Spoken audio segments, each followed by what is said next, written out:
আরে কি ব্যাপার হলো, এই এত রাত্রে চলে আসলাম কেন? কি একটা কারণের জন্য। কি কারণটা? এখন প্রায় 10:40 বাজতে যায়, আর আমরা এখন করব একটা সুন্দর আমাদের দেখাতে এসেছি। আসলে কালকে আমাদের পাড়ার হলো শীতলা পুজো, মেনলি হলো শীতলা পুজো।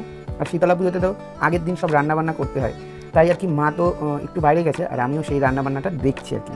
আর কী কী রান্নাবান্না হচ্ছে সবটাই তোমাদের সাথে ভাজা হচ্ছে। আর এই যে বড়া ভাজা, এখানে সব ইনগ্রিডিয়েন্টসগুলো রেডি, ডাল বেটে রাখা হয়েছে, আর এই বড়া ভাজা চলছে কালকে মেনলি একটা জিনিস। আর এই পাশে রয়েছে আলু ভাজা, আর আলু ভাজা তো করকরা হয়নি, সেরকম পান্তা ভাতের সাথে মানাবে না, তার মধ্যে আরও কালো জিরে ফোড়ন, আমার ততটা ভালো লাগে না।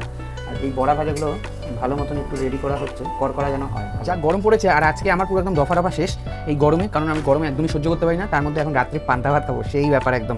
তোমরা কে কে পান্তা ভাত ভালো খাও অবশ্যই কমেন্টের মাধ্যমে। কালকে শনিবার, কালকে কার কার পাড়াতে পুজো আছে অবশ্যই জানাও। আর রাত্রে এমন একটা যদি পান্তা হয় তাহলে তো কোনো শীতলা পূজায় পান্তা ভাত খাও সাথে বড়া দিয়ে, একদম অবশ্যই কমেন্টের মাধ্যমে জানাও। আর কে কে পান্তা ভাত ভালো খাও সেটাও। আমি এখন যাচ্ছি আমাদের পাড়ার মন্দিরটা তোমাদের দর্শন করাচ্ছি, কালকে যেখানে পুজো হবে শীতলা মা। কালকে নতুন একটা মায়ের মূর্তি আসবে, আর মায়ের দর্শন করো, শীতলা মায়ের দর্শন। কালকে তো পুজো আছে, এখানে পুজো হবে আর কি, একদম ডাব দিয়ে ছড়াছড়ি। আর এখানে ডালার কিন্তু অনেক ছড়াছড়ি, একদম মানে যাদের যাদের আর কি মায়ের দয়া ঠয়া এই সমস্ত হয় আর কি। কালকের পর থেকে আর হবে না, একদমই পুরো ফিনিশ মায়ের দয়াতে। আর সুন্দর করে মায়ের পুজোটা হবে কালকে। থাকতে পারবো কিনা জানি না, সেটুকুনি আমি ক্যাপচার যেটুকুনি পারবো সেটুকুনি তোমাদের সাথে শেয়ার করবো। রাতে এইভাবে যদি হয় পান্তা,